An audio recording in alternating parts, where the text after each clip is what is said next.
Собранието утре ќе одлучува за изборот на универзитетскиот професор Гоце Наумовски за нов уставен судија. Председателот на Уставен Дарко Костадиновски не гледа ништо спорно што предложениот кандидат е и надворешен советник на премиерот Мицкоски. Според него важни се неговите компетенции и почитувањето на уставот. Кога доаѓаат луѓе од академијата, како што е од факултетот, тоа за мене е добра вест за уставното судство. Во однос на тоа што бил советник на премиерот, јас бев советник на тројца македонски председатели. На тројца. Значи, извршувањето на должноста е дел од карактерот и од кредибилитетот на човекот.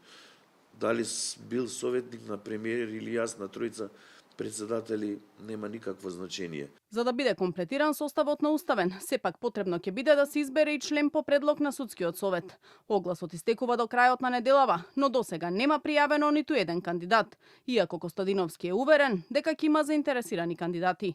Веднаш по комплетирањето на составот, меѓу првите предмети по кои ќе постапува Уставен, ќе биде и законот за употреба на јазиците. Кога Уставниот суд одлучува, никој не треба да го гледа тоа како закана или како да се прави перцепција дека Уставниот суд има нешто против некого. Не.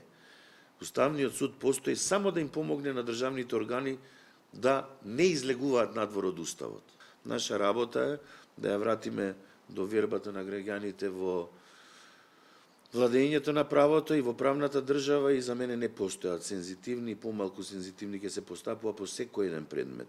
Освен законот за употреба на јазиците, одлука од Уставен се очекува и за законот за правична застапеност, кој веќе ги поминал филтрите на Венецијанската комисија и кој според Костадиновски ќе биде подобро законско решение од балансерот. А многу брзо по комплетирањето на составот, Уставен, како што најави Костадиновски, ќе постапува и по поднесените иницијативи за законот за прекршоци, односно проектот Safe City, оспорен од Алијанса на албанците и на Села и на Таравари. Личен став на првиот човек на Уставен е дека проектот Безбеден град има легитимна цел и е општествено оправдан.